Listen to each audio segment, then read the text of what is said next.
because of intense concentration, but you are not able to intensely concentrate all the time.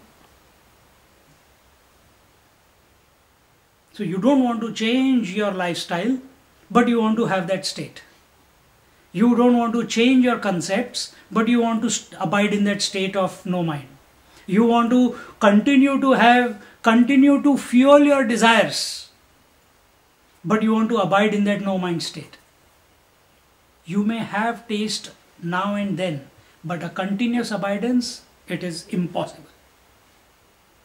Until and unless I do not give up my craving to satisfy my desires, unless I give up my attachment to the world that I consider my own, until I give up the emotions and feelings and attachments that I developed over the lifetime, which define who at this moment I am as an individual.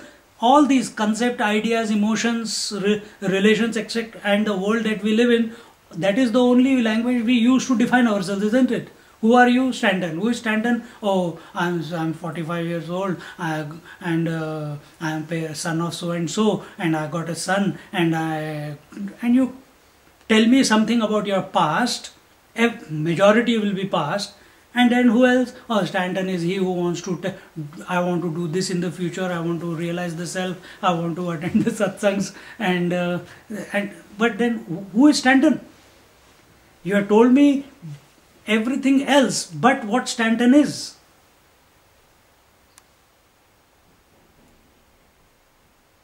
See? So we have to give up. Giving up is dispassion.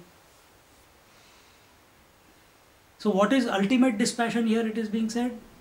Ultimate dispassion is continuous experience of the bliss. When our mind gets attached to the bliss, bliss does not mean continuously the laughter groups that people join. That is not the bliss we are talking about.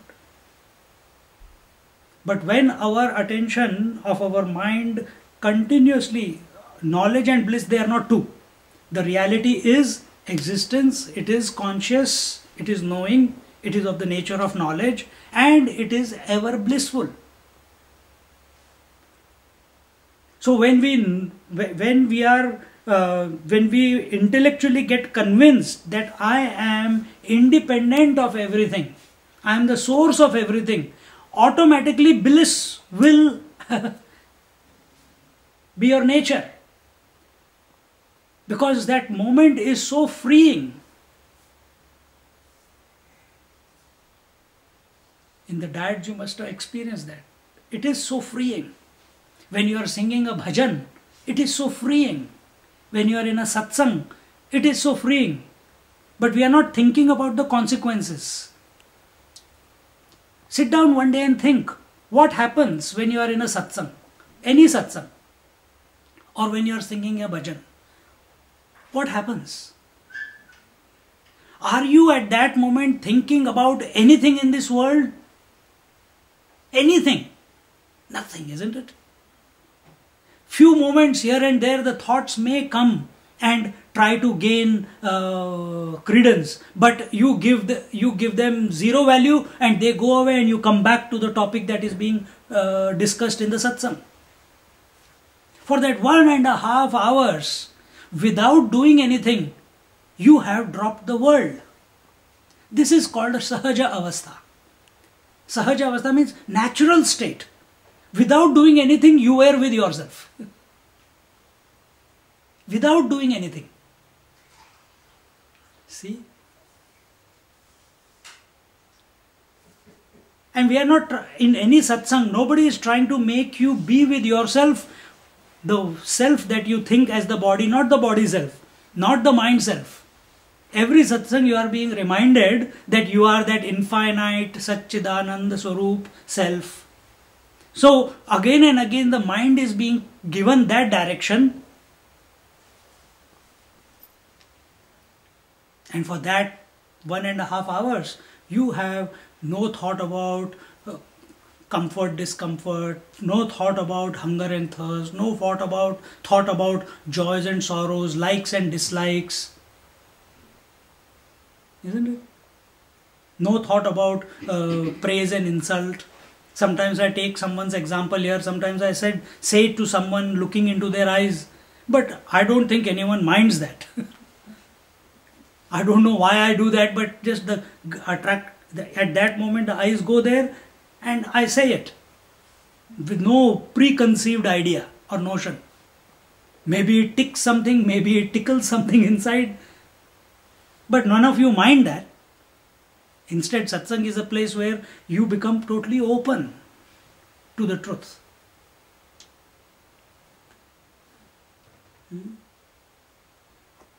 So, here when the verse says, absence of fear from all beings and things is called knowledge by the contemplating seer.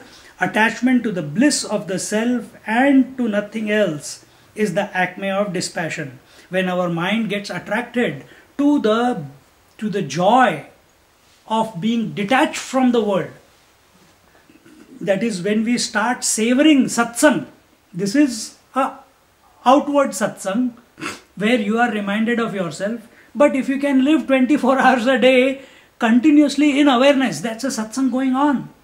So even though you are living in the world, but you are not attracted or attached or craving for the world, that will be dispassion, isn't it? That is the height of dispassion. And these two are self-complementary. Where there is knowledge, the more you become fearless about the world that you are living in, and which is actually a consequence, it's a result of you coming to understand what your essential nature is. To that extent, you will become dispassionate towards the world. That means you will give up the world. Why? Because the joy which comes as a result of becoming conscious of the self is more attractive, is more fulfilling, is more complete than the joy which comes by eating a chocolate or drinking a coffee or contacting a person or hi, how are you? Oh, I haven't spoken to you for a long time. And there it goes again. 1 hour gone. People can't live. I was just telling her, we went for a walk till 1 o'clock this morning. I didn't even utter one word. Till 1 o'clock in the morning. And then the God took revenge.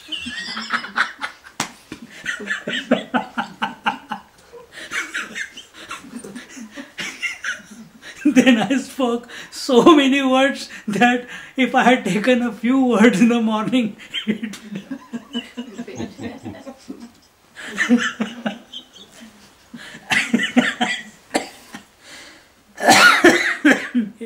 the funny part is, it always balances out.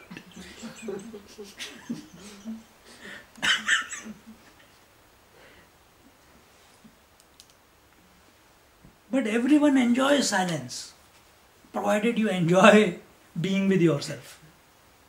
You sit with your cup of tea and your cat on your lap. Whole morning goes, isn't it? Good. Good, okay. No, for me, many days it goes like that. Because I come here only at about 10:30, 11, sometimes 12 o'clock. So till that time in the morning,